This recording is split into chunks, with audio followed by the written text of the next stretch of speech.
Locked in the bunker, shadows shake. One man clapping secrets awake. Board games living, dice they break. Echoes pounding, hearts they quake. In the bunker, board games rolling. One man clapping, stories growing. Hard rock thunder, speakers blowing. Clapping loud. The one man clapping. I am the one man coming to you direct from the bunker after a horrifying hiatus of about a week and a half, where the world at large reminded me that I have to remain gainfully employed. Bollocks. This is a podcast about board gaming culture, and growing old without grace or dignity. Today, we're wriggling our way into your prefrontal cortex with mindless ramblings, coming to you direct from the bunker with all the games that were. We're going to talk about what's coming in with incoming! 4 exclamation marks. That never gets old. And we'll hit the crowdfunding vibes with FOMOMOFO. Then we'll breeze through the voices in my head before giving someone the clap. Someone who deserves it. Always someone who deserves it. On with the show.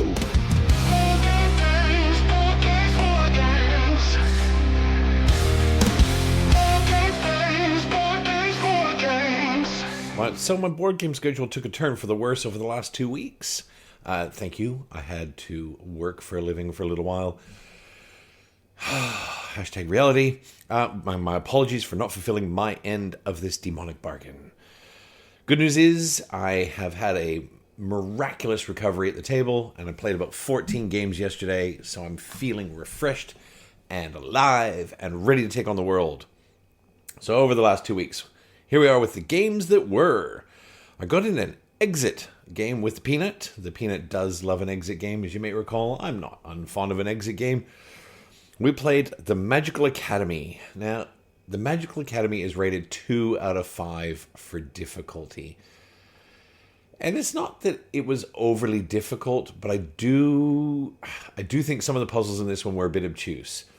Usually with the exit games, I mean, the Peanut's just, she's a masterwork at unpicking this stuff. She'll look at stuff, and she's often got the solution before I've finished reading the question or the scenario. But there were some of these puzzles on this one that we looked through and we hummed and hawed. We even took a break. We put it away for a night. We went back to it the next night. And I just think that some of the puzzles in this particular one, and again, I'm not here to give you a review. I'm just telling you about my experience, our experience with the Magical Academy. I probably wouldn't recommend this one unless you really like those obtuse left of center. Most of the puzzles, it would be say like there's 22, 24 puzzles in a box. Most of them were really fun, really easy, not easy, but straightforward. We could see the solutions after a little bit of humming and hawing. There are about 4 in there that we went to the clue deck for. And that's fine. It's fine. It's all fine. But we don't normally have to go to the clue deck, the Peanut and I. We can normally smash these things out. And even with the clue deck, we were like, ugh, no. Like some of the puzzles there. Any of these puzzles that are logic elimination puzzles, you know, Derek had an apple, but his apple didn't have a bite, and Brenda had an apple, but her apple had a bite, and then Reginald had an apple, but his apple was red, and there were 2 trolls who had a bag full of apples, and it was an odd number, and we just go, yeah, no. It's like, I don't need a spreadsheet. I don't want to get a spreadsheet out to solve a puzzle with my 9-year-old. So we just kind of flipped to the end of those puzzles and moved on, which again, it's fine. But when they're giving you a 2 out of 5 on the difficulty, and the Peanut and I have done 3s and 4s as well, and often I have to sort of quarterback on some of those puzzles, but the solutions aren't so obtuse. This particular one, look, for $20, you know, it was 2 or 3 hours of our time. We had a good time. Exit. Magical Academy. I was away last weekend. The Fox and I decided we were going to ditch the kids. We put down a bowl of kibble, 2 bowls of water, and an emergency phone number that was not ours, locked the doors from the outside. We went away for the weekend. It was amazing. No kids is amazing. I love kids. I love kids. I love kids. I love kids. I love time without kids. So we went away. We do this twice a year, like clockwork, because we're adults and we can. We've decided that's one of our life priorities. And we popped out of Sydney for 3 days. It poured rain for 3 days. And, you know, when you're away with your wife for 3 days and it's pouring rain and there's not much you can do, it's a pretty good weekend, I gotta say. We had 3 really good days. Lots of wine, lots of good food, lots of time away from children. But it made it very hard to play board games. What I did do was I threw Buttons and Bugs into my bag. Now, if you haven't played Buttons and Bugs, I haven't talked about Buttons and Bugs here with you dear clappers before. Buttons and Bugs is a teeny tiny box of Gloomhaven. And there's 24, 25 scenarios, and it is bags of fun. It's a solo only. And when you've got the whole game on the table, it takes up the space of about a page of A4 paper. And they have managed to make this actually feel like Baby Gloomhaven. You know, the gameplay, the card play, what you're doing, the puzzle of each scenario. It's great. If you like Gloomhaven, even passingly, to be honest, it's easier to play than Gloomhaven. There's nothing wrong with Gloomhaven. It's not hard. Gloomhaven solo sucks. I'm just going to put it out there. I tried playing Gloomhaven solo. I played about 2/3 of Jaws of the Lion with Lou before she lost interest. I tried playing Jaws of the Lion solo. It's just too clunky as a solo game. You know, some of these great campaign games play brilliantly solo. Oathsworn plays brilliantly solo. Tainted Grail is brilliant solo. ISS Vanguard is brilliant solo. Gloomhaven, Jaws of the Lion, and I'm playing a Frosthaven campaign and off and on with some of the team. I would never, ever even look at them solo. It's just too much overhead, too much to do, too much that's not fun. Buttons and Bugs is a mother flippin' blast and a half. And it's not clear in the rules. You know, there's a number of characters you can choose to play with through the game. I get the feeling you're meant to choose one character and play with them all the way through, you know, and level them up. The way I play is I look at the scenario and I choose one of the characters and I just re-level them up to wherever I happen to be. And it's a lot of fun. So you might be starting with, you know, the Craig Hart, and then you're on the Brute, or I can't remember all the names, the Sluggy guy and the Stabby guy and the Magic Swinging guy. I don't really care. But I might do scenario 1 with one, and I might use that one for 2 or 3 scenarios, and then go, hey, I'm going to swap it. And I love it. It's so good. A game of a scenario Buttons and Bugs is like 15 minutes. And so if it's raining and you've got a little table, I reckon you could play it on a plane. You'd need probably a little tray to keep your cubes from going anywhere when the plane took a bump. But if you haven't played Buttons and Bugs and you like those kinds of games, it's really good. Published by Civolution and designed by Joe Kipfel and Nikki Valens. And it was great. Now, yesterday was Super Trooper's birthday party. So, huzzah! What does Super Trooper want to do on his birthday? He wants to play games. That's why we're friends. We like the same things. We like cute girls and board games. And so we get along really, really well. We also both happen to have daughters. And so we got a lot in common. We like board games. And so he had a house full. He had a house full for his birthday. And so we got through a lot on one day. So saddle up. We kicked off the day with a game of Compile. Now, I've talked about Compile here before with you. Compile is Land vs. Sea meets Marvel Snap meets 3 Lines of Coke. And it is superb. Compile is probably quickly becoming one of my favorite 2-player games. It's up there, you know, I love games like Watergate and, Ironwood, which, you know, I haven't had a chance to play with Super Trooper yet, but Ironwood's a great 2-player game. Compile is it's a knife fight. It really is. And this is probably my 5th or 6th or 7th game of Compile. And we're getting to the point now, Super Trooper and I, where we really are cognizant of the teeth in this game and the little tiny things which flip a lever in this game. Because when you first play it, you go, oh yeah, that's quite cool. You play your second game and you go, aha. And you play your third game and you go, whoa. When you start getting the control card and it goes back and forth and it gives you a little special power if you're in control. And if you play that power just the right way, you absolutely can cock-block your opponent and buy yourself a little bit of time. And so by the time you're on game 5 and you're starting to see card synergies that you could see them before, but you didn't innately understand the power of them. So it's fantastic. I think this game of Compile, I think my first game of Compile was about 8 minutes. This game of Compile yesterday, it was probably about 20, 22 minutes. And that's not to say it outstayed its welcome. But it was just it was back and forth and back and forth, and it was a literal tug of war to win that game. Super Trooper won in the end. I didn't even care in the end because it was just such a great game of push and pull and push and pull and push and pull.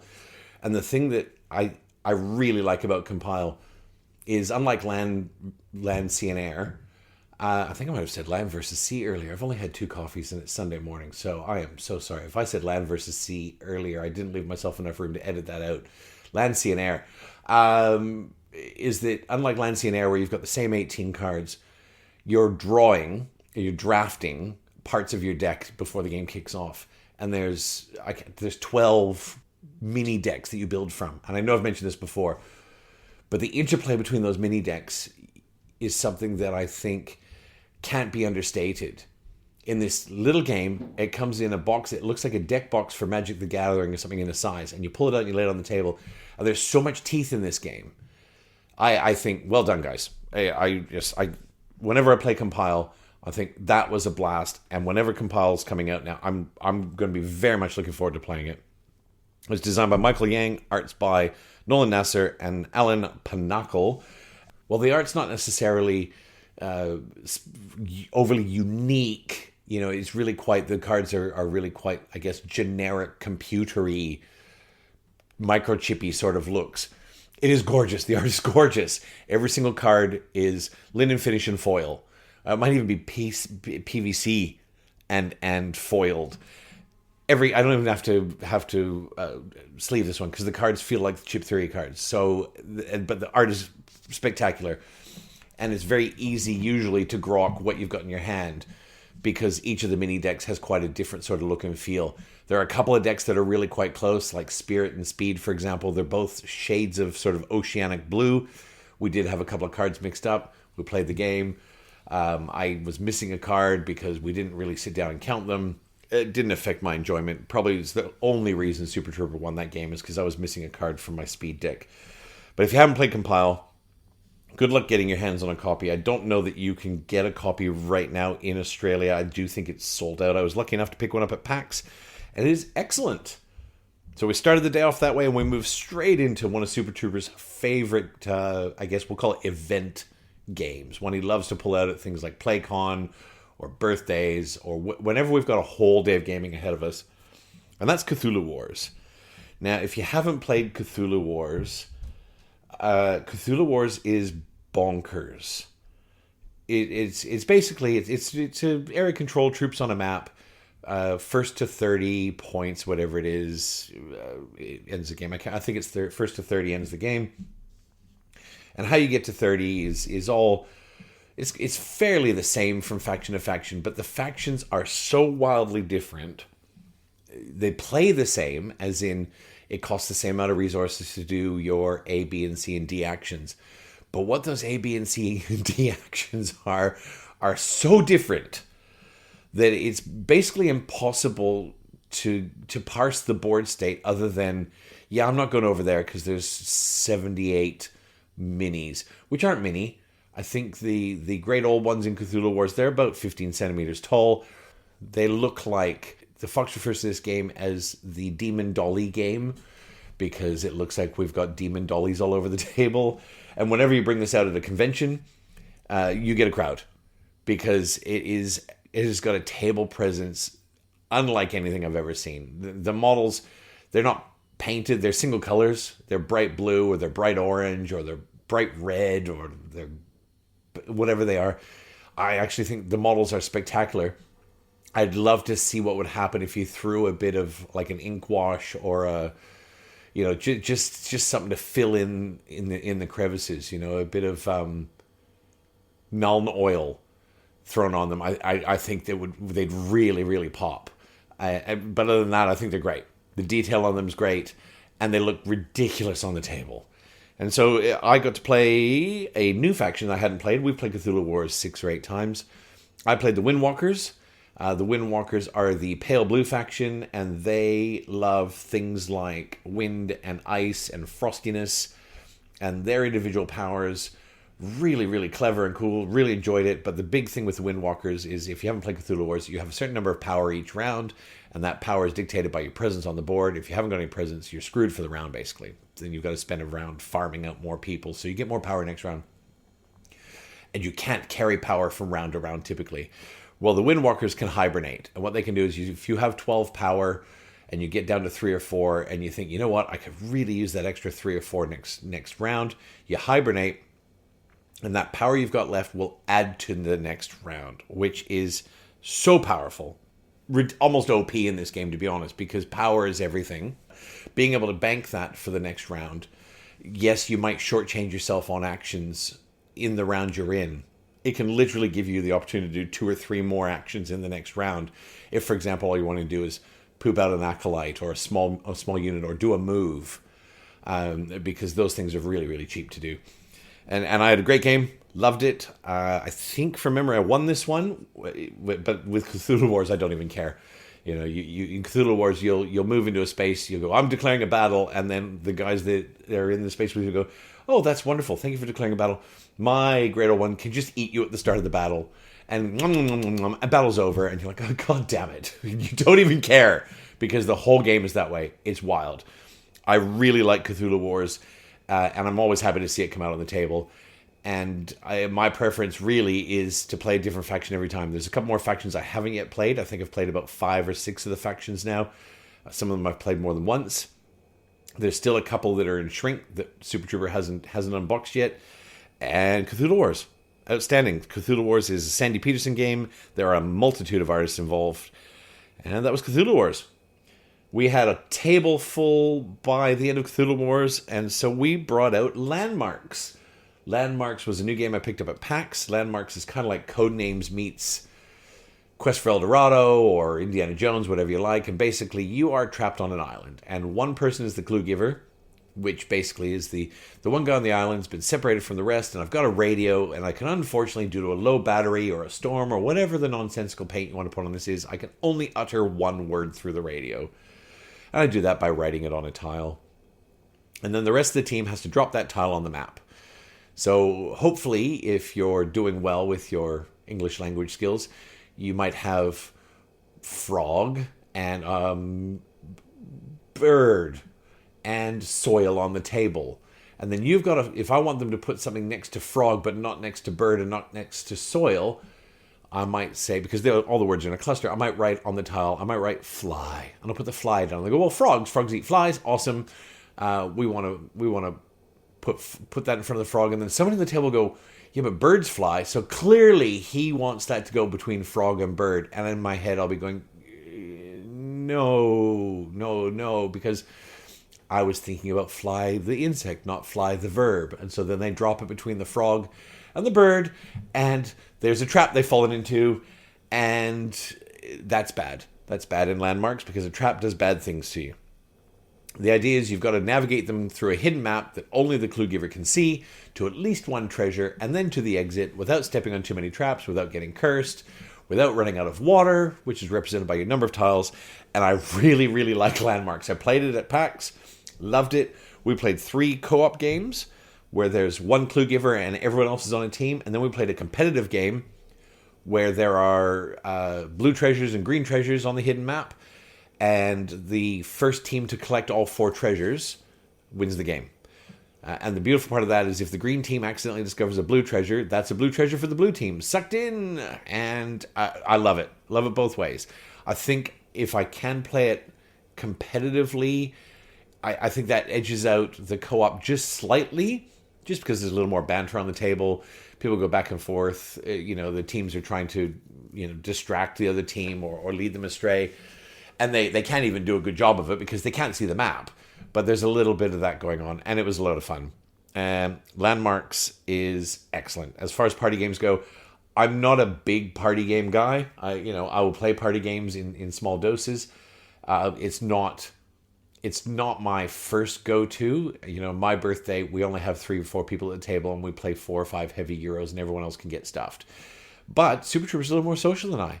He's a little more giving of his time. He's a little more giving of his birthday. And that's great. That's his birthday. My birthday, no party games. But Landmarks is awesome. I will play Landmarks anytime.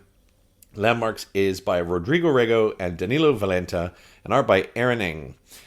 Recently published. I think you can probably pick that up. I don't think it's out of stock like Compile is, but it's only just recently been released, and loved it. After that, we played a game of Quest for El Dorado with the Captain Insano map. I don't know if that's what the map's actually called. Super Trooper pulled his phone up, and I think he Googled wildest El Dorado map in the history of mankind, because it was his birthday. And it was wild. Let me tell you, it was wild. It was a monstrous map that involved circling and doubling back, and if you played Quest for El Dorado, we had to collect amulets as well. There were 4 different amulet pieces in 4 different quadrants on this gargantuan map. And crocodiles and... they're not demons. What are the little oogie boogies? I can't remember. The little demonic thing. A curse. Curses. Curses everywhere. Every 5 millimeters there's a curse on the board. Curses literally everywhere. Cave tiles everywhere. It was wild.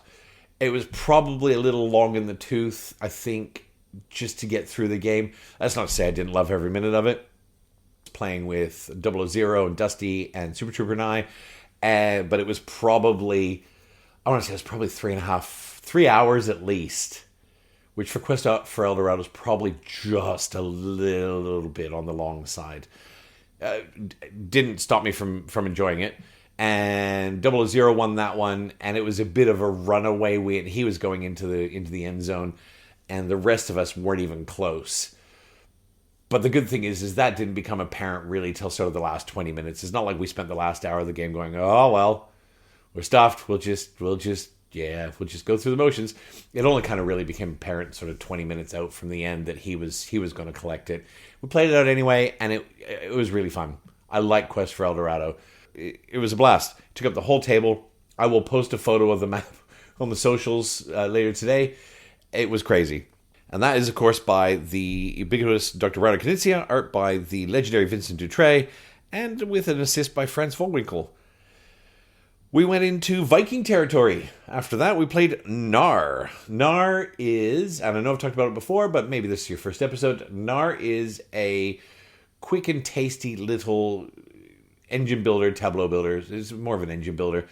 You're buying Viking cards from a market, you're laying them down in color codes, and if you lay an orange card on a stack of orange cards, you get to activate all the powers of all the orange cards, which could be points, they could be resources, they could be all sorts of stuff. And then the push-pull part of the lever, that is, you have to spend cards out of your engine in order to buy towns to raid to or trade to. Typically, the parlance is you're going to send these out to raid a village, and the village then becomes something you can trade with later. Hence the whole very loose Viking skin, because this could have been anything. This could have been alien invasion. This could have been economics. This could have been the stock market. They put Vikings on it. And, the art's great. The art on the cards is great. The iconography is really easy to understand. And I found for the first time in all my gaming, because it was a little bit low light last night, and the blue and the purple cards are very close together in tone. The cards in Gnar have what's become the standardized iconography for colorblindness, which is a set of symbols that a lot of gamers are adopting as a standardized set of symbols for different colors. And I found myself actually using those symbols for the first time last night. So kudos to Gnar and the developers of Gnar and board gaming in general. I am not colorblind in any way, shape, or form, but the light was a little low when we were gaming, and that purple and blue was a bit hard to see between. I just referred to the symbols, and it was great. It was great. And the iconography in Gnar is great. It's not a long game. We played 4-player. It's over in about 25 minutes, including a 4-minute teach kind of thing. It's back in the box and you move on. And loved it. Love Gnar. My only, regret with Gnar is that I was really excited to get a copy, and I found a copy on Amazon and didn't realize till it arrived and I opened it up that it is a German copy. And that's fine, because there is no language in the game, but I'm constantly, every time we pull it up, for those little details of, well, how many cards do we start with? How many cards go in the tableau or in the market to begin with, and those sorts of things. I'm having to download the manual because I'm not nearly organized enough to save one to my phone. That would just be silly. And I mean, who's that organized to have those things at your fingertips? Because the manual in my box of Gnar is, of course, in German. Love Nar, we'll play Nar anytime. It's a really quick one to throw down, and 9 thumbs up from me. So, in between our 2 Viking experiences, we played a game that Super Trooper bought for Buttercup. And I'm not going to dwell on this much, because Thumper says if you can't say something nice, don't say nothing at all. And, Thumper's my bro. So this was Love Letter, the Bridgerton edition. And Buttercup loves Bridgerton. That's great. Loves Bridgerton. And I'd never played Love Letter at all. In fact, when we finished this game, I looked Love Letter up on BGG. And there are 9.3 billion iterations of Love Letter. Of all kinds. It seems that people really like Love Letter. I am not those people. It's very rare that I will get into a game and literally try and sabotage my way out of it. To be honest, I probably should have bowed out after the first round. But, I stayed at the table because, it's the table. These are my friends. But I did sort of try to commit Love Letter seppuku every time it was my turn. Which actually became very funny in the end. By round 4 and round 5, it was probably one of the more entertaining notions of the game. I don't know what everyone else's opinion around the table of Love Letter was, because if they loved it or disliked it, they were much better at hiding their resting bitch face than I was. But it was a thing. So Love Letter Bridgerton by Senji Kanai. Senji, congrats on having a game that lots and lots of people want to play. And I'm not trying to shit on anyone's efforts, but not for me. I won't be playing Love Letter again. That goes in the naughty spot with Calico and Fortune and Glory for me. So yes, Love Letter Bridgerton. If you like Bridgerton, you may love this. I don't know anything about Bridgerton, and that wasn't the issue for me. The issue for me was the staccato start-stop way. Every card needed to be microanalyzed before it could be played, and then there's this kind of hidden information on the table. If you played Love Letter, you might go, "You're nuts, man. Love Letter's great. It's like Cluedo for grown-ups." I'm like, hey, if you like Love Letter, high five, brothers and sisters. High five, clappers. I'm not here to yuck anyone's yum. Just for me, it was so slow, painfully slow. I think in 3 rounds, Super Trooper played 1 card because he got knocked out. For both rounds. I mean, I was out because I had managed to work out a way to kind of voluntarily end my time without saying, "I'm out, suck it."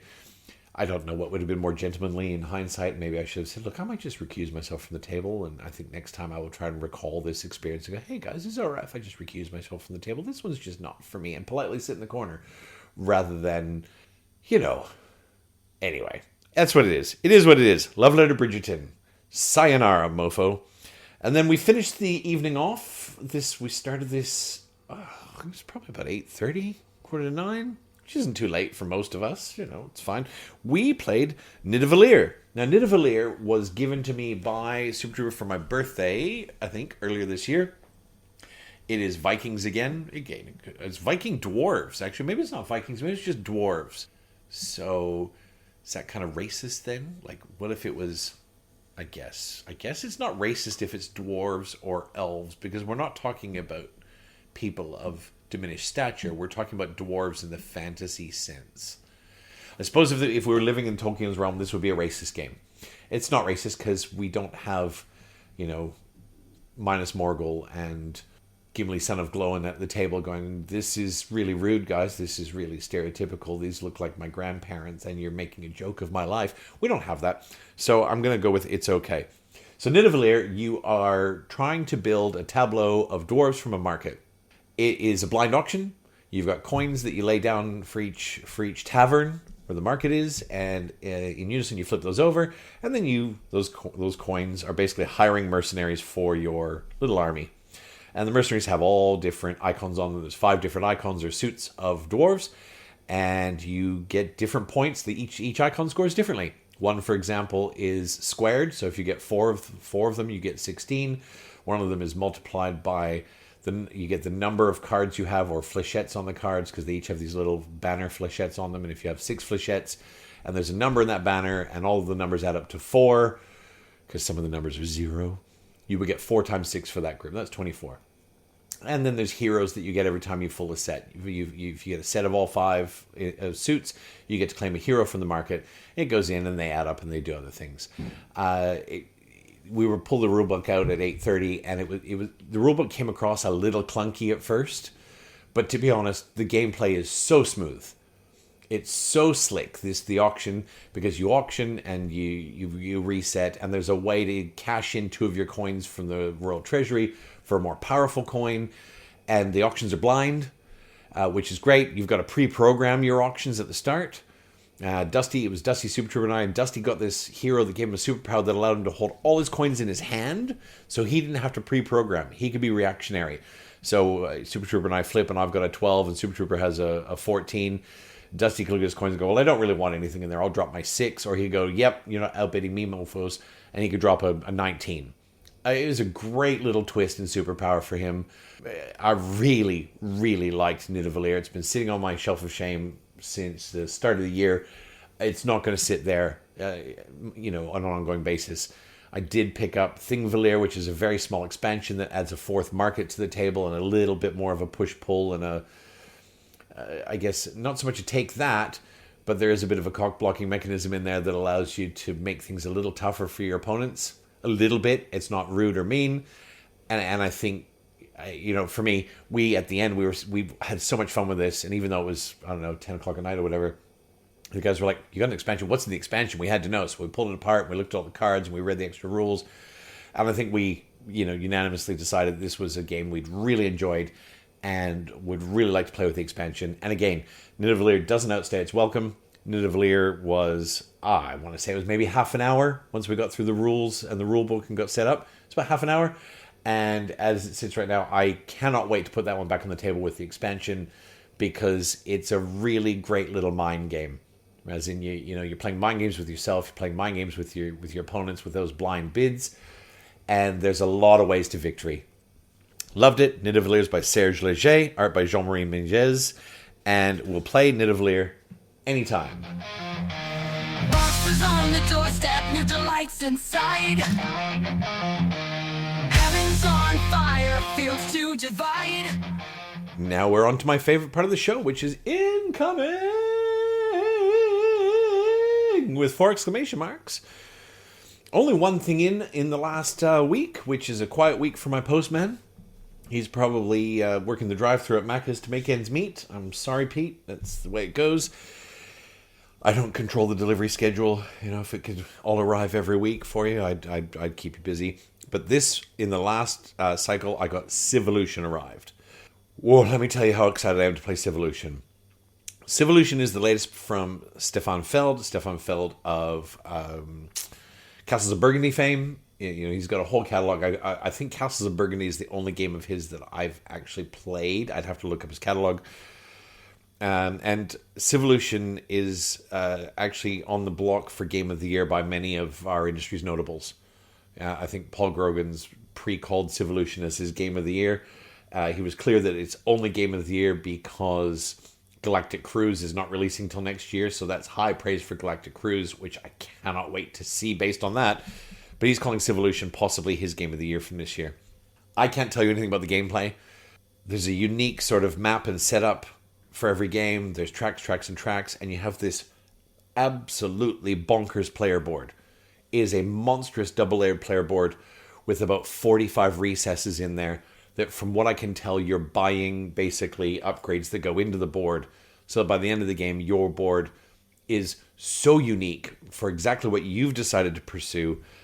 The components are stunning. It's the card stock is stunning. The punch out stock is stunning. It's not quite Eagle Griffin level.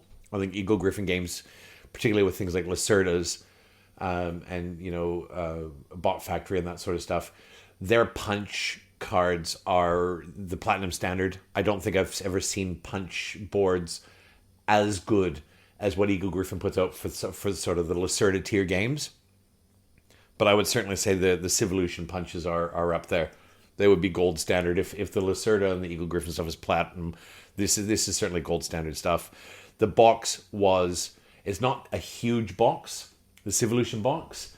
I would say it's probably, it doesn't look overly large when you look at the Civolution box.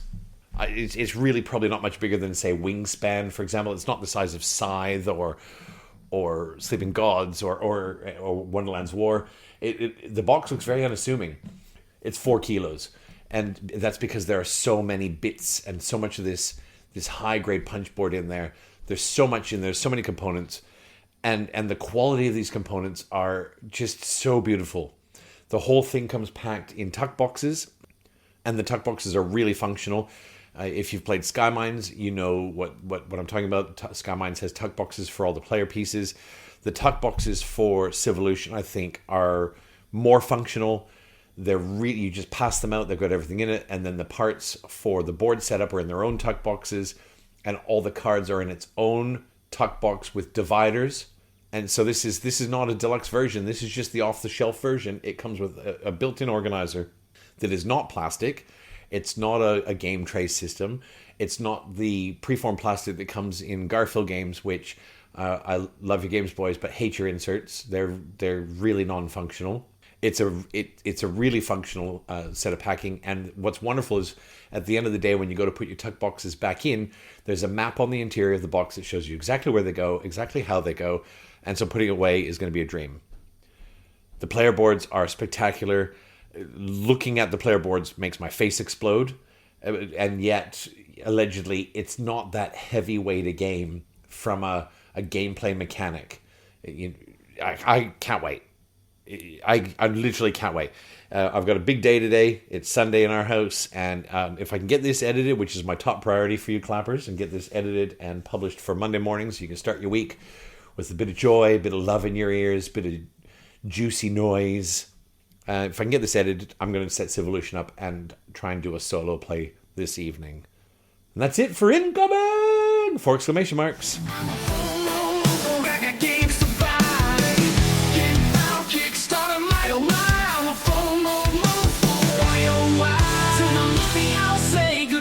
Now on to my favorite part of the show, FOMOMOFO. This last cycle was a great one for FOMOMOFO. A couple of really good campaigns. I think 3 or 4 really good campaigns that are absolutely worth your time. And we're going to smash through these. The first one I'll talk about is on Kickstarter, and it's called Tend. Now, Tend is a flip and write, stamp and write, flip and stamp, flip and scratch. Not scratch yourself, okay, weirdos. You can scratch yourself with any game. You don't have to flip a card for that. You just discreetly reach under the table and do what you need to do. Tend is a flip and stuff. And Tend is a flip and stuff deluxe. It looks so good. You've got little markers that instead of having a tip, they've got a shape tip, and you stamp to fill your cargo hold. It's mildly sci-fi themed, I think. You've got a mine that you're working through, and the mine is like a scratch-off card. And as you go through the mine, you scratch off little squares where you're exposing bits of the mine. And I know you're saying, well, wait, what? What happens when I run out of scratch cards? Well, you're not going to run out of scratch cards, because if you get the deluxe version, you get something like 200 scratch cards, which is 100 2-player games or 54 player games. And once they're all gone, you can order more. They've also launched an app. It's a scratch-off app. It's got the scratch-offs. You scratch and it exposes. So if you want to be sustainable and not use the scratch cards, you can use the app that sits with it. And all the app does is it mimics the scratch cards. The boards look great. The components look great. This is, this looks to be something that is going to challenge the flip and X genre with something that it's not complicated. Okay, so when I say complicated, look at Hadrian's Wall and the Anarchy. They're not complicated, but they're certainly really busy. And now, let me be clear, I really like Hadrian's Wall. I think Hadrian's Wall is a lot of fun. I think Hadrian's Wall is a solo game.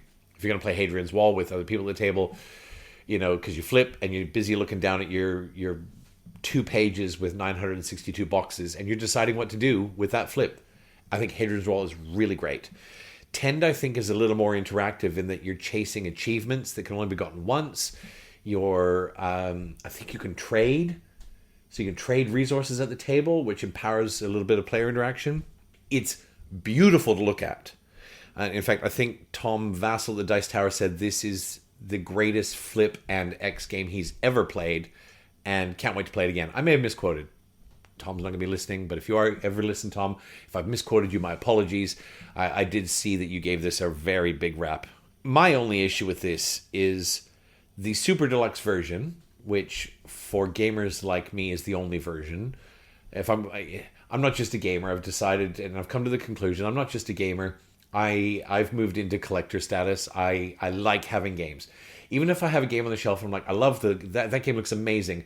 I know I'm not going to play it till 2027. I don't care. I just don't care, right? It's there. I look at it. I sit in my bunker, which is my happy space, and I can look over the shelf, and I can see, right now I can see Cthulhu Death May Die Season 2. It's in shrink. It's been in shrink for a year. Not because I'm not going to play it, not because I need to keep it pristine, but it's just when I want to play it, I'm going to unshrink it. And Cthulhu Death May Die it's bags of fun.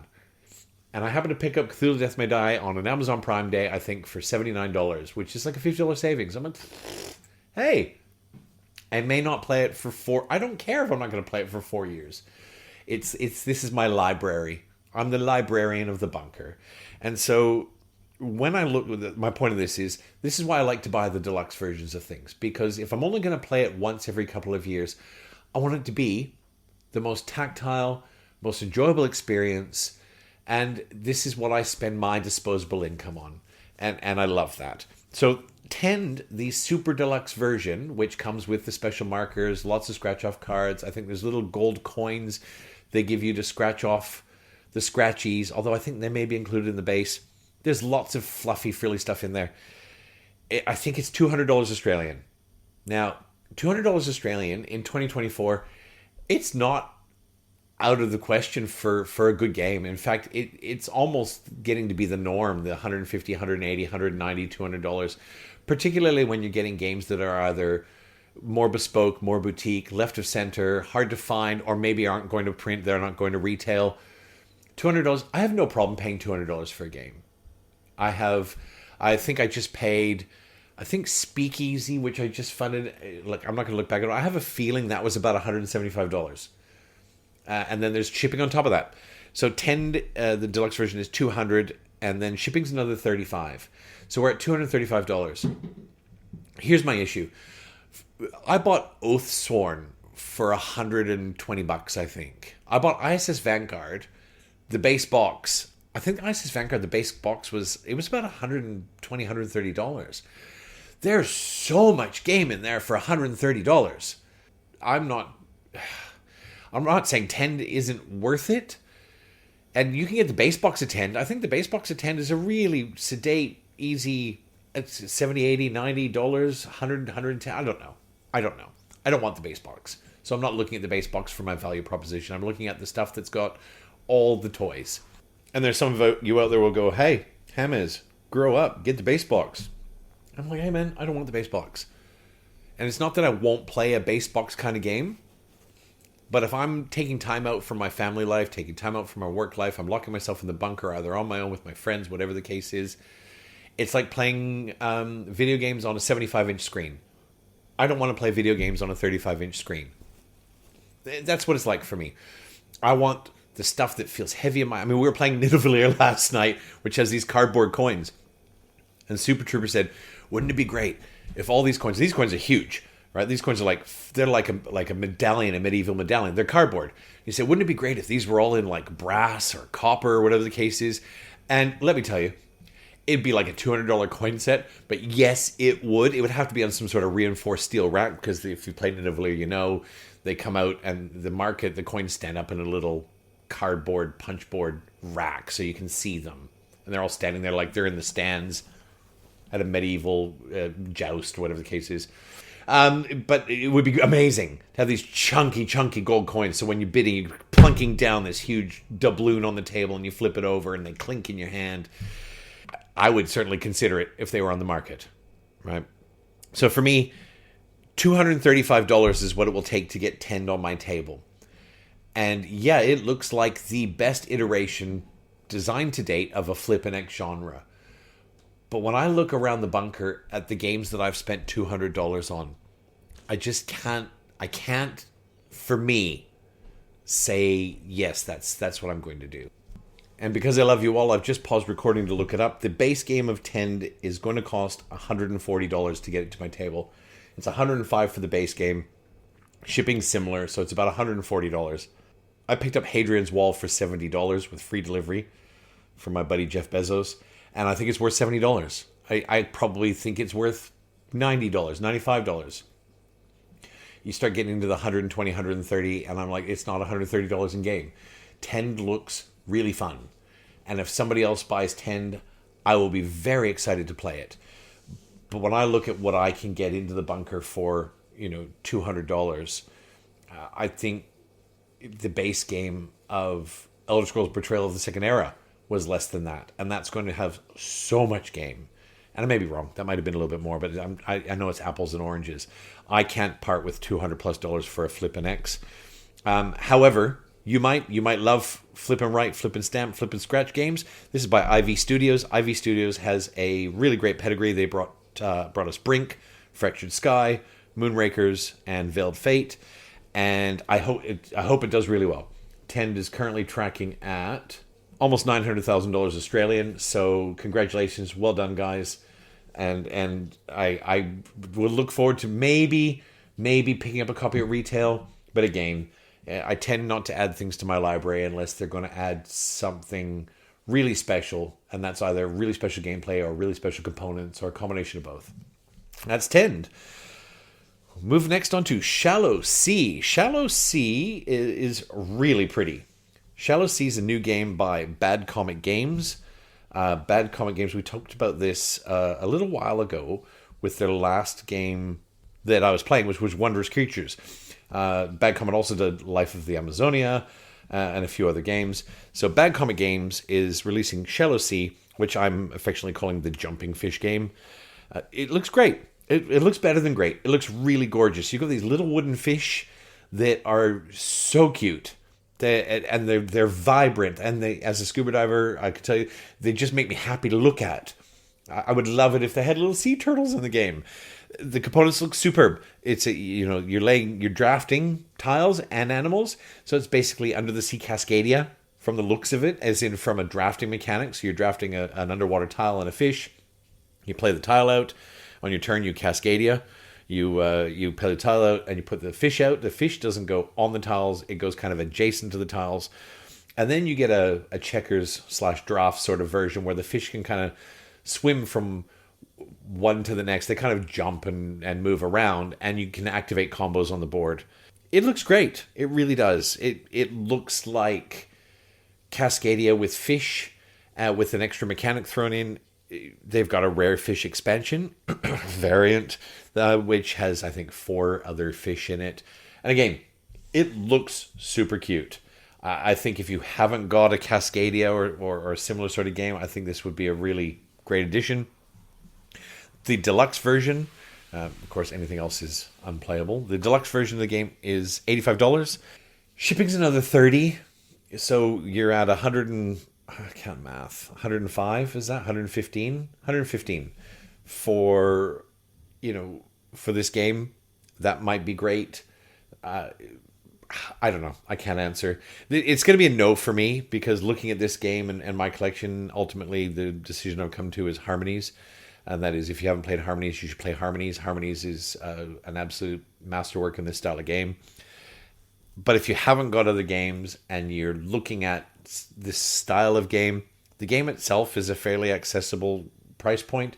The shipping is a huge chunk on top. And when I'm looking at Kickstarters these days, I'm trying to look at the shipping as a percentage of the cost of the game, rather than going, oh my God, $30 shipping. $30 shipping. Well, if it's $30 shipping for a $200 game, well, that's one thing. If it's, there was another campaign we're going to talk about next, it's $21 shipping for a $60 game. All of a sudden, you're at a third of the cost of the game for the price of shipping. That's up to you. Shipping is what it is. You've got to pay to ship games. They've got to get to where they're going. You don't have a choice in the matter. So, Shallow Sea. It's for me, it's probably not going to happen, but who knows? World's a big place. We'll see in retail. Maybe it'll come out and people go, this is the greatest game of its type, and then, of course, I'll have to have it.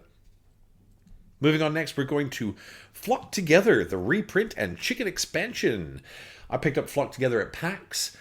It's a very tough to find game because I don't think it went to a general retail print. There were some retailers that were selling it that had backed it. I unboxed it. It looks spectacular. It is the chicken, basically, coin game, but it's co-op where you're getting together and you each have a chicken and you're on the farm and you're trying to fend off raccoons and bears and badgers and whatever the case is.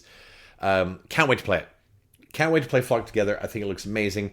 So this is a straight reprint. There's nothing changed about the game. It's not a version 2. You're not missing out on anything if you have version 1. There's nothing, no errata being fixed.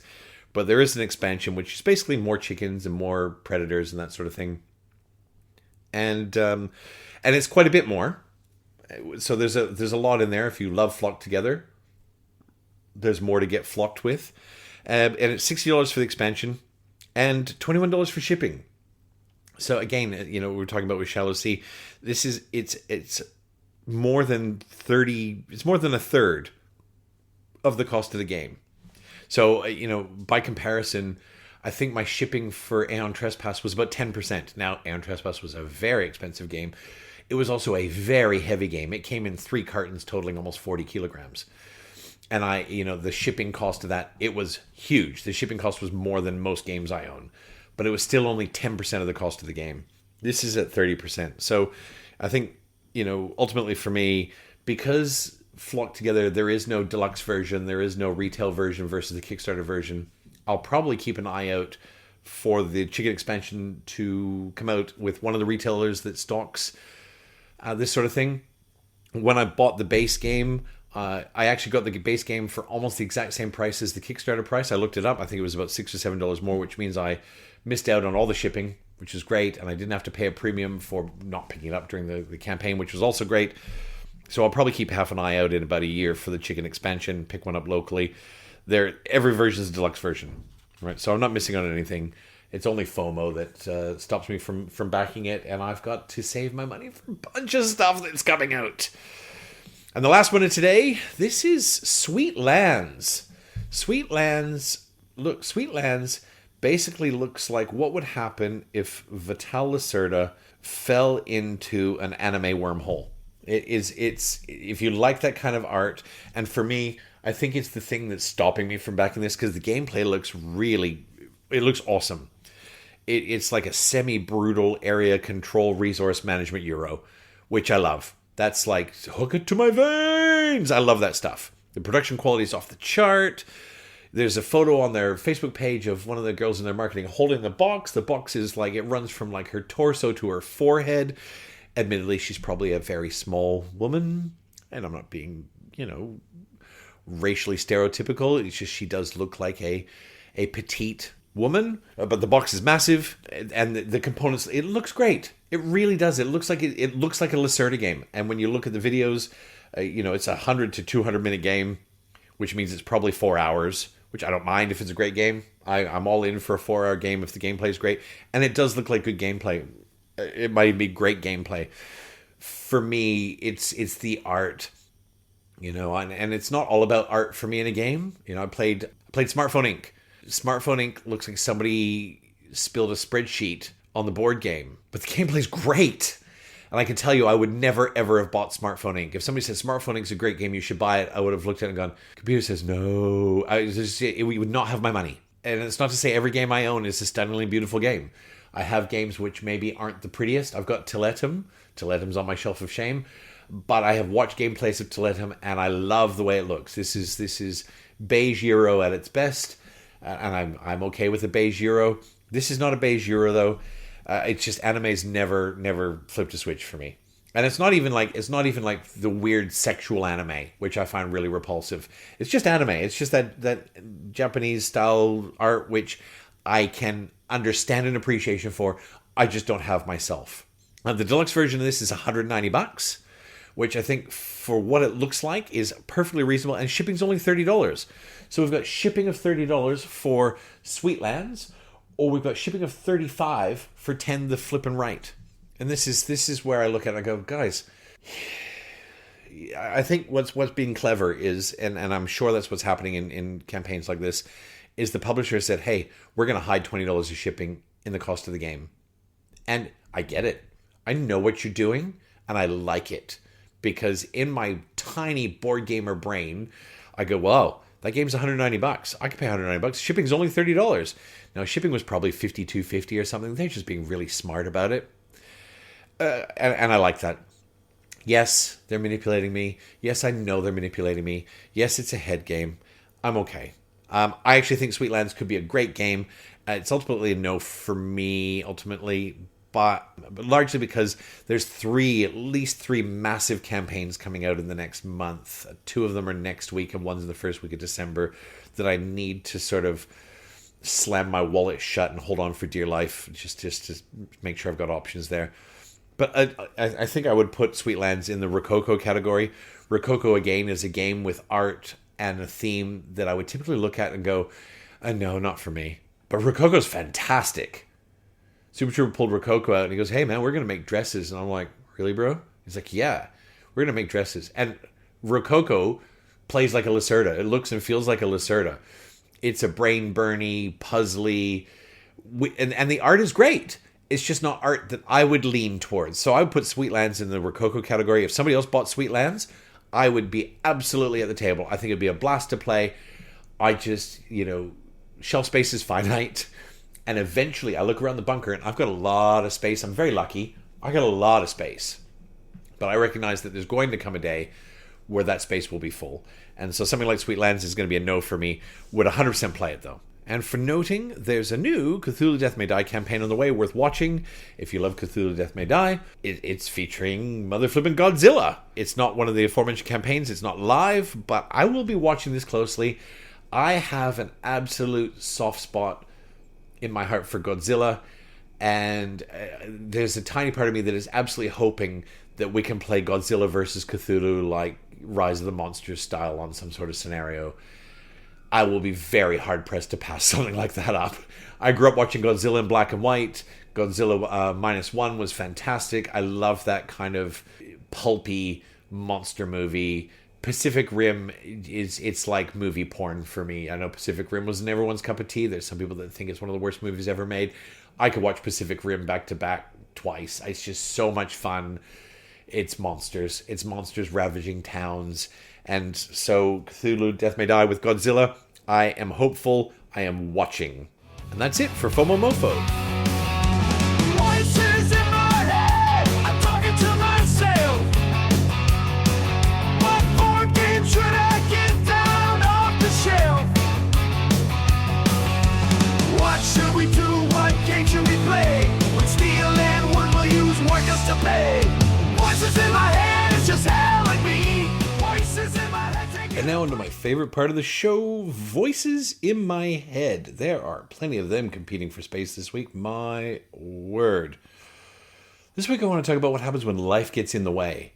Something that I'm sure happens to every single one of us at some point. And there's a whole lot of reasons. And by that I mean, what happens when life's so busy, or something happens, or there's a tragedy, or you get into a slump, or, you'll have to work for a living, or you have 3 daughters, and all of a sudden board gaming or video gaming, if that's your choice, or a combination of both, has to take a serious back seat. It's not the end of the world. It's not. But it can be really bad, for some of us. For me, it doesn't go well. I work in hospitality. My day job is hospitality. I'm a chef by trade. I'm also a pastry chef. I'm also a qualified butcher. I also have a master's in business. And so I work in high-level executive hospitality management. And it can be a really aggressive workload sometimes. It can be 14-hour days on your feet. It can be 70-hour weeks. It's not usually, if I'm being perfectly honest at this stage in my career, it's usually pretty good. I can usually find some way to get some balance and push back and work at my own pace. I don't work with a knife in my hand. I don't work in a bar. I don't work hands-on. I'm more at the sort of high-level executive, as I said, but it is still aggressively busy sometimes. And sometimes it doesn't leave a lot in the tank. I'll get home from work, and of course, because my wife's married to a chef, the fox is married to a chef, she doesn't have to cook. And it's not that she doesn't have to because she expects me to do it. I love it. I really do. So I can come home from a 10 or 11 or a 12-hour day and hop in the kitchen and make dinner for my beautiful family. Because I love to make people happy with food. It's another thing that gives me grace and gives me calm and gives me purpose in life. I have a wife and 3 daughters, and they are teens all the way down to year 9. One's an adult now. Holy shitballs. And that's busy. The teenagers obviously don't need as much of me as they used to. But with a house of 5, it's a busy place. Something's always going on. My typical gaming schedule is, often 2 to 3 evenings a week I can get something in. Sunday night, I have an ongoing ritual with the Fox where we play a game. Nothing too heavy, but we'll play for 30 minutes to an hour. I will usually play something on Saturdays. I have the weekends off, which, in hospitality for the working class of us, I know that's rare. So do all my brothers and sisters out there that are slogging it out in hospo. I feel you. I did 30 years of it. I no longer have to. So I've got my weekends off. And occasionally, I can sneak a whole Friday off. I've got a group that gets together on Fridays for Friday games, and I can get a whole Friday. And by whole Friday, I mean, 9 o'clock to 3 o'clock. We get a whole bunch of games in while the kids are all at school. And it's a ritual that leaves me feeling whole at the end. The games I play aren't just for a little bit of entertainment, a little bit of stimulation. They leave me feeling refreshed as a human being. So when scheduling conflicts come into play, and I miss that Friday gaming day, hashtag first world problems, or when we've got back-to-back family commitments on the weekends, as we have for the last several weeks, my gaming schedule's really dried up. And that's not great. It's not great for me, not because I don't get to play games, boo-hoo, and I stomp my foot, but because games, as I said, gaming is a ritual. It's a fundamental ritual in the day that centers me, that brings me, it's almost a mindfulness exercise. It brings me into the present. It brings me into the table in front of me at 100%. My phone goes off, the door gets locked in the bunker, and everyone knows to just piss the hell off while Dad's playing games. I mean, if they need me, they can knock on the door. I mean, it's not that I'm off limits, but it's my time to zone out and leave the world behind, whether that's for 30 minutes or 4 hours or for whatever I can do to make it happen. And I come out of that feeling new. Now, maybe this sounds like I'm overcooking it, and maybe for some of you it is. For many of us, it may just be a bit of lighthearted entertainment, a way to engage. For me, what I've found in board games is a way to hit the reset button at a fundamental level. It's something that, to be honest, for 30 years I relied on video games for. I was a mad video gamer. Loved it. RPGs were my thing. Long-standing RPGs, things like Skyrim, things like Fallout. And I would go into these worlds for 100 hours at a time. Not straight, clearly, but it would be, if I had a night off or I had a day off and it was pouring rain, there was nothing better to me than sitting down and doing 6 hours of Fallout 4, or playing a full day of Far Cry, or I still play Skyrim.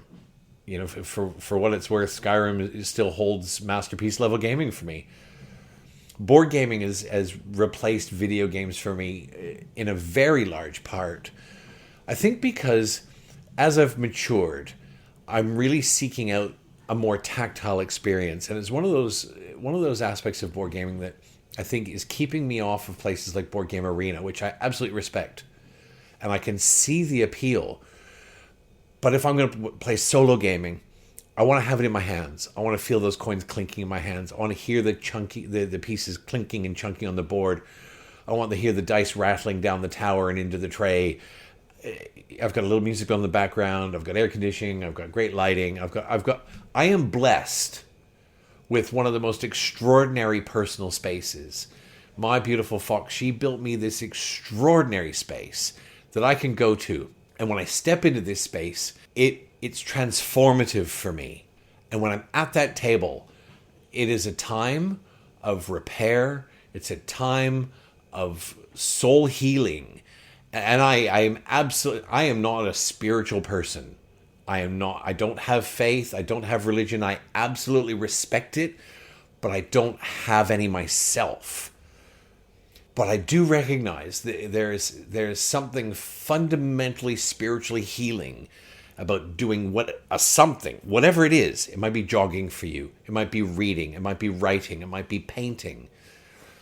I absolutely recognize the spiritual nature of that. And you might go, hey, dude, you're going off the deep end. Like, is there a gas leak in the bunker? Hey, fair play. This is what it means to me. And so that time in the bunker for me is a time of absolute regeneration. It's Darth Vader's tank. What was that called? Darth Vader's back to tank. That's the bunker for me. I get in there, the world shuts off, and whether I get a half hour or whether I get 4 hours, I come out feeling ready. Ready for the challenges of fatherhood, ready for the challenges of a high-pressure job, ready for the challenges of being there for my poor geriatric cat, who I have to say goodbye to this week. It's another stress in my life. It's the bunker, and gaming for me has that anchor point.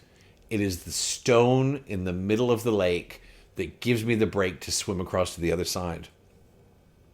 So the last week and a half or 2 weeks has been particularly hard.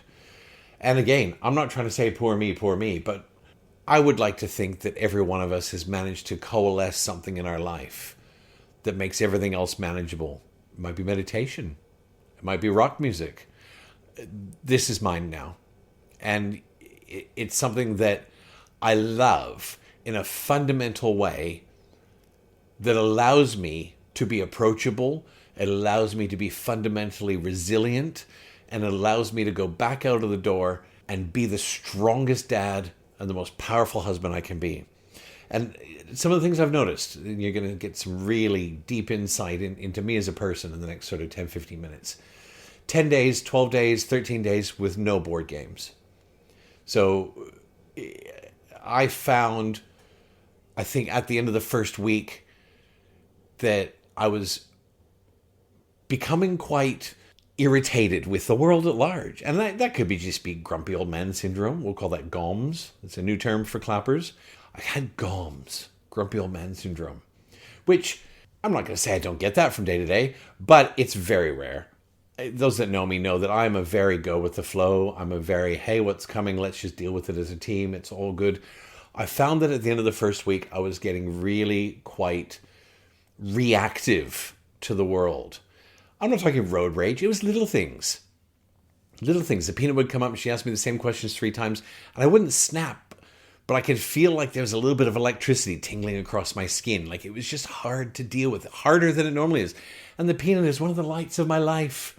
She's a cherub and a gem that makes getting up worthwhile.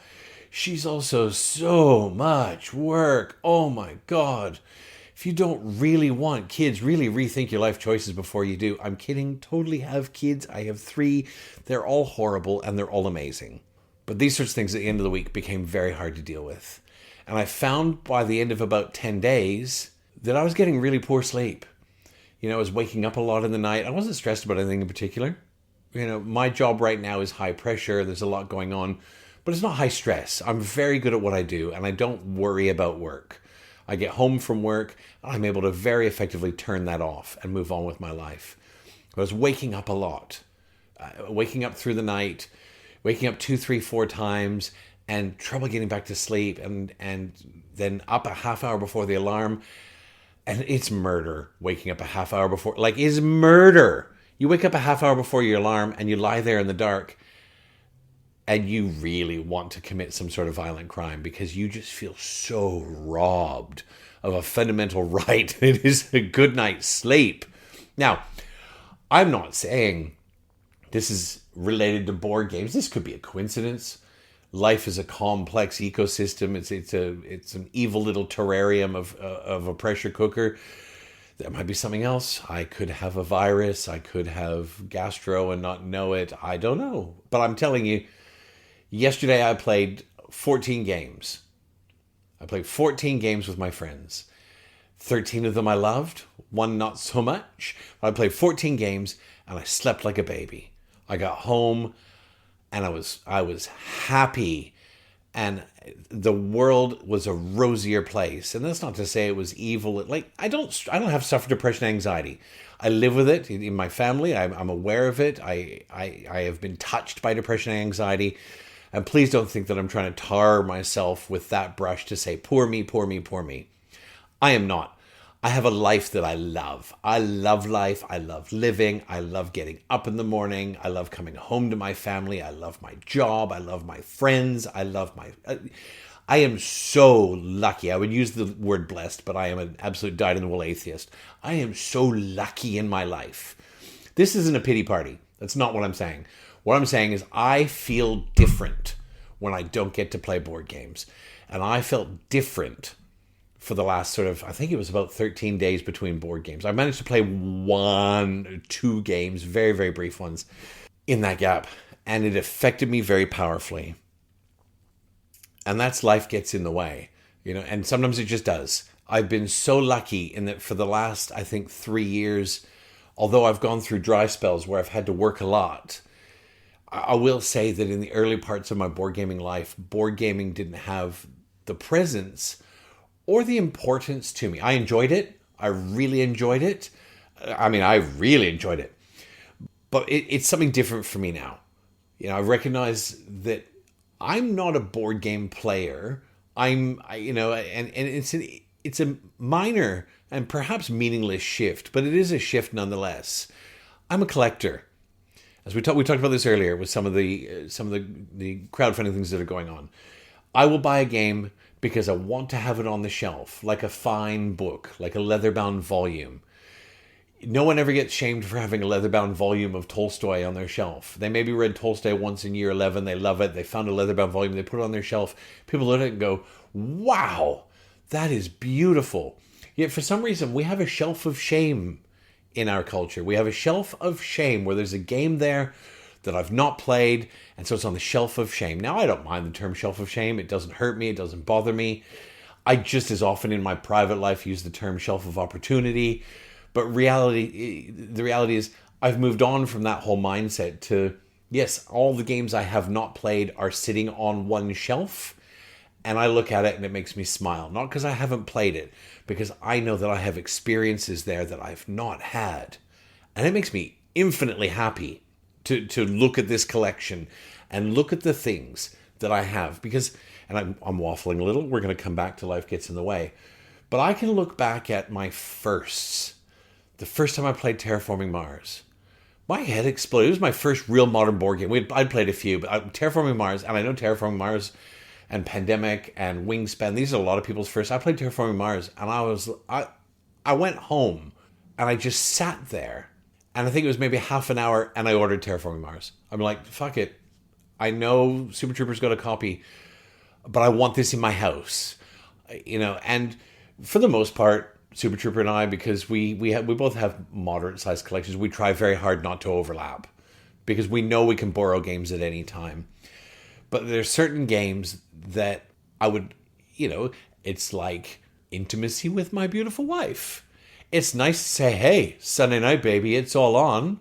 It's just as nice to go, no one home, you better run, princess, because the doors are locked and there's no one here. Not to put a crass metaphor on it. It's not crass. It's a beautiful thing. But spontaneity in gaming is something that I love. I will be sitting here on Saturday and go, you know what? I'm going to go play Anachrony, like right now. And it's all well and good that Super Trooper owns Anachrony. He does own Anachrony. He owns everything Anachrony. I also own everything Anachrony. Because when I want to play it, I don't want to go, you know what? I'm going to call Super Trooper, go over, pick it up, plan another day. If I want to play it, I can pluck it off the shelf, I can set it up, and I can play Anachrony. Always play Anachrony with Fractures of Time. It is spectacular. And Anachrony as a solo game is a masterpiece. So there are certain games that, although other people in my group own them, I want to have. Not because I want it, but because I want the opportunity to play it at will. If that will doesn't eventuate for a year and a half or 3 years, I don't care. I want to be able to do it. And this is where we circle back to life gets in the way. Because on that day when I look up and I go, I'd really like to play Anachrony. Then I get in touch with Super Trooper, and he only lives 12 minutes away. It'd be really easy to do. But if he's not around, and then it takes 2 or 3 more days to organize a copy, and I get it back to my house, and then all of a sudden it's, well, I really wanted to play it on Saturday. It's Wednesday now, and I'm kind of in the mood for Too Many Bones now. And then it sits there. And again, my whole board gaming culture that I surround myself with, there are no problems. These are first world problems. Again, this is not me whinging. This is me going deep down the rabbit hole and sharing with you, dear clappers, what it means to me and why I've chosen to be a collector as opposed to just a board game player. And that's because for me, board games present almost a type of therapy. And as somebody who can put hand on heart and absolutely confess, you bit your ass, I've been in therapy. I have 3 daughters. There's nothing that drives you to therapy faster than daughters. And I'm a better person for it. But again, I'll come back to it. If I want to play Voidfall solo, which is a triumph, have I mentioned Voidfall is a great game? Voidfall is a great game. I don't want to have to borrow it. I don't have to wait. It's not about delayed gratification.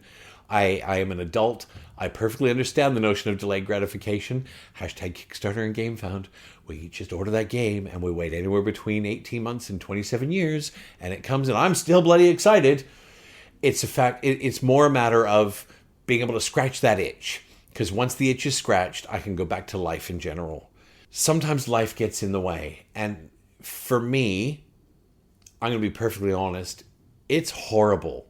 For those of you, I mean, clearly if you're listening to me, you love board games. At least you like board games. Maybe you like the sound of my voice. Maybe this is cheaper than OnlyFans and I'm whispering in your ear and this is a wonderful time for you. I don't care what your motivation is. You send me a request. I'll do requests. No problem at all. Whatever it is that scratches that itch for you, when it is removed, when your ability to scratch that itch is removed, it's like putting on gray glasses in the world. And as I said, today I feel fresh and renewed. And I'm grateful to board games. I'm grateful to the hobby. I'm grateful to the people around me. Because tomorrow I go back to work. Tomorrow's Monday morning. And hopefully I'll have this edited and you'll have it in your sweet little ear holes. And you go, gee, this is really serious voices in my head. It's not overly serious. It's just, this is my outlet. And you have the pleasure of being part of my outlet. It's not overly serious. And yet it is. And so to those of you that are going through a dry spell, for those of you who are working too much, or who have a parent or a child or a partner in a hospital, or have had to move house, or perhaps have lost their job, or have had to take a pay cut for whatever reason, or for those of you that whose friends have moved away, for those of you that have a leak in your roof and had to whisk all your boxes away and can't play board games, for those of you that for whatever reason, whatever your pleasure is, whatever your itch scratcher is, for those of you out there that don't have that this week or have not had that, my heart goes out to you, brothers and sisters, because I feel you. And I hope that for those of you that are doing it hard or going without right now, for whatever it is, that there's sunshine on the horizon. Because yesterday, I got to scratch my itch. And that concludes Voices in My Head. And now, my favorite part of the show, where I get to give someone the clap. This week's clap is going to a mistress of mine, someone who facilitates my darkest needs, this sweet, sweet, seductive mistress who facilitates and allows me to do things I should not be doing, who takes my hand and says, come with me, we're going to do this. You don't want to do this. You can't really do this. But my God, we're going to do this. And that's my sweet, sweet courtesan, Stretch Pay. Oh, Stretch Pay, I love you. Ugh. Stretch Pay has allowed me to do things like Aeon Trespass and Betrayal of the Second Era and Tainted Grail and Voidfall. Oh my God, Stretch Pay. Just lay down on the bed and just show me what you've got, you saucy minx. God damn it. If it weren't for Stretch Pay, I would have a much smaller collection and I'd have a whole lot more money. Just like every good mistress, and I'm not advocating for infidelity. It's a metaphor. Stop shaking your head. It's a metaphor. But just like every good mistress, she bleeds your wallet dry and leaves you feeling the tiniest bit guilty afterwards. Probably a lot guilty. But oh man, if you'd asked me 3-4 years ago, what's the most you think you'd be willing to spend on a game? I would have been like, oh, I don't know, 120, 130 bucks. Oh, remember spending 120 bucks on a game? Yeah, those were the days. So Stretch Pay, this clap goes out to you. You give me all I need. You fulfill all my holes in my life. And without you, it would be a darker, darker world in the bunker.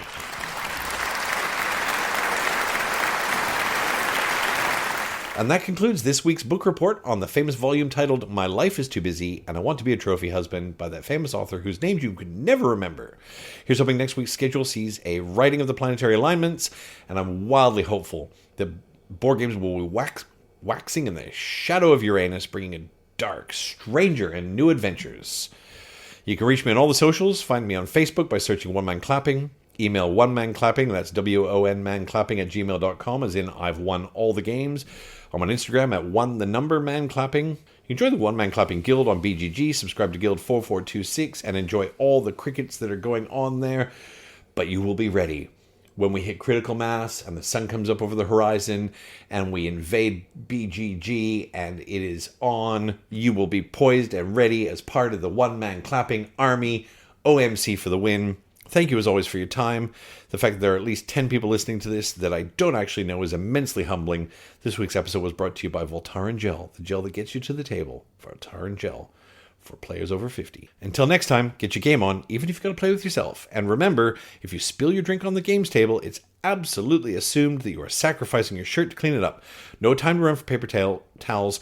This is now a goddamn trauma scene. Peace out, mofos.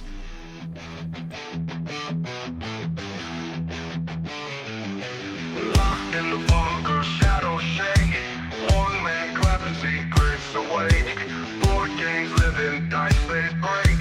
Echoes pound and hearts they quake. In the bunker, board games rolling. One man clapping, stories growing. Hard rock thunder, speakers blowing. Clapping loud, the unknown sound. I 100% sacrifice my shirt. Sorry, Super Trooper.